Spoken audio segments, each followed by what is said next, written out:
Hello friends, welcome to Golden Career. RRB PO and clerk 2021 के लिए computer की videos आ रही हैं। आज हम पार्ट 13 में देखेंगे कुछ और इंपॉर्टेंट एमसीक्यूज।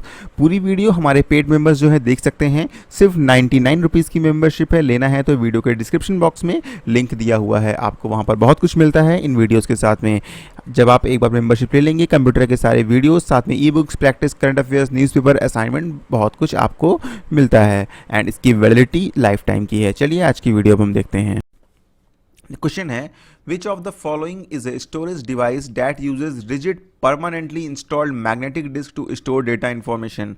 मैंने आपको पहले भी बताया था कि जो हार्ड डिस्क होती है वो एक मैग्नेटिक डिस्क होती है और इसमें जो स्टोर होता डेटा है वो परमानेंट होता है। ठीक है, तो इसका आंसर हो जाएगा आपका hard disk. What is the new default font used in the M S Word document. देखिए, एम एस वर्ड में 2010 या जो उसके बाद के एम एस वर्ड आए हैं उसमें जो बाय डिफ़ॉल्ट आप लिखना शुरू करेंगे ना, तो ये कैलिब्री नाम का फॉन्ट है। ये जो है बाय डिफ़ॉल्ट उसमें यूज़ होता है। ऑल्दो आप चाहें तो टाइम्स न्यू रोमन, एरियल, जो भी चाहें आप चेंज कर सकते हैं, लेकिन बाय डिफ़ॉल्ट आपका यही फॉन्ट यूज़ होता है। अगला क्वेश्चन है, सी वॉज डेवलप्ड बाई, सी किसने डेवलप किया था। तो यहाँ पर ये है डेनिस ऋषि, इन्होंने जो है सी डेवलप किया था। आप पूछेंगे सर सी क्या है, तो भाई सी एक लैंग्वेज है। जैसे हिंदी होती है ना, अच्छा देखो, जैसे ह्यूमंस होते हैं, हिंदी बोलता है कोई, इंग्लिश बोल रहा है कोई, बंगाली बोल रहा है कोई, तमिल बोल रहा है कोई, फ्रेंच कोई, जर्मन। ठीक है, उसी तरह कंप्यूटर में क्या होता है, वो सी समझता है, सी प्लस प्लस समझता है, जावा समझता है, पीएचपी समझता है। ठीक है, लेकिन कंप्यूटर देखो बाय डिफ़ॉल्ट ये लैंग्वेज नहीं समझता है। आप बताओ, आपको by default Hindi, English, Bengali, Tamil, Telugu सब आती है? नहीं आती है ना। ठीक है, तमिल साइड लैंग्वेज नहीं है, तेलुगु लैंग्वेज है यहाँ पर। तो आपको अगर कोई लैंग्वेज सीखनी है तो फिर जो है आपको मतलब कोई लैंग्वेज बोलनी है, कोई लैंग्वेज समझ में आए, इसके लिए आपको वो लैंग्वेज सीखनी पड़ेगी। सेम कंप्यूटर में होता है, उसको वो लैंग्वेज समझ में आए तो वहाँ पर उस लैंग्वेज से संबंधित कोड्स जो है वो इंस्टॉल करने पड़ते हैं। ठीक है, तो ये चीज़ आपको समझ में आ गई होगी। लैंग्वेजेस बाय डिफ़ॉल्ट कंप्यूटर्स को नहीं आती हैं, उनमें हम उससे रिलेटेड जो सॉफ्टवेयर होता है उसको हम इंस्टॉल करते हैं, तब कंप्यूटर की समझ में आता है कि ये क्या लैंग्वेज है। Which of the following is a programming language. तो दोस्तों इसमें M S Excel application program है, नेटस्केप एप्लीकेशन प्रोग्राम है, पेंट एप्लीकेशन प्रोग्राम है, ठीक है, लोटस भी एप्लीकेशन प्रोग्राम है, पास्कल जो है वो आपकी एक प्रोग्रामिंग लैंग्वेज है। तो यहाँ पर हो गया पास्कल इसका आंसर। बायोस स्टैंड्स फॉर, तो बायोस होता है बेसिक इनपुट आउटपुट सिस्टम। इसमें कहाँ पर है मैं देख लेता हूँ। ये आंसर नंबर डी सही है, सॉरी डी तो बेटर लिखा हुआ है, ई है। बेसिक इनपुट आउटपुट सिस्टम जो है वो इसका फुल फॉर्म होता है। बायोस क्या होता है, बायोस बेसिकली एक रोम में परमानेंट स्टोर होता है, एक प्रकार का प्रोग्राम होता है या कहें छोटा सा सॉफ्टवेयर होता है। बूट टाइम पर बायोस जो है वो वर्क करती है।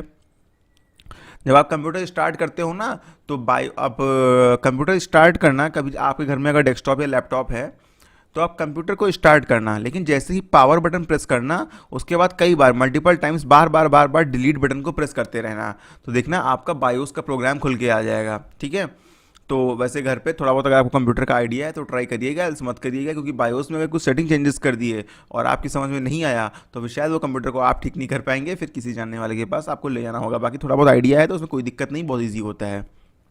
तो बायोस होता है बेसिक इनपुट आउटपुट सिस्टम, जो कि कंप्यूटर स्टार्ट होते टाइम बेसिक फंक्शनैलिटी कंप्यूटर की सही है कि नहीं है, कंप्यूटर में डिवाइसेस कनेक्ट हैं नहीं है, हार्ड डिस्क कनेक्ट है नहीं है, रैम है या नहीं है, इन सब चीज़ों को चेक करता है।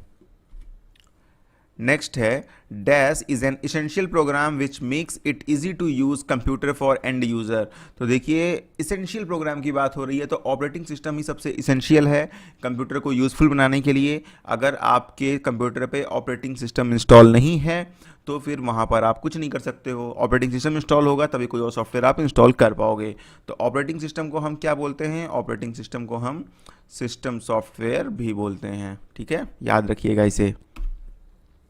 विच disk is use to cold boot a PC. Cold boot करने के लिए सिस्टम डिस्क का यूज़ होता है, ये तो बस याद कर लीजिए, और कुछ इसमें पढ़ने लायक नहीं है। ठीक है, पीसी को कोल्ड बूट करने के लिए सिस्टम डिस्क का यूज़ होता है। In second generation which type of memory was used to store the data. तो देखिए, सेकेंड जो आपके जनरेशन के कंप्यूटर थे उसमें मैग्नेटिक टेप यूज़ होता था।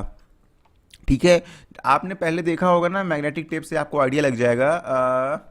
पहले कैसेट्स होती थी गाने सुनने के लिए, अगर आपको याद हो, ऐसे कुछ होती थी, देखो ऐसे होती थी, है ना, और यहाँ पे गोल गोल गोल गोल पूरा फिल रहता था, यहाँ पे गोल गोल गोल गोल फिल रहता था। यहाँ से रील चल के ऊपर जाके ऐसे आती थी और इधर जो है इसमें वापस जो है भरती आती थी। इस कैसेट को हम क्या करते थे, टेप में लगाते थे प्लेयर में और प्ले करते थे, तो उसमें ऐसे ऐसे ये घूमता रहता था और गाने बजते रहते थे।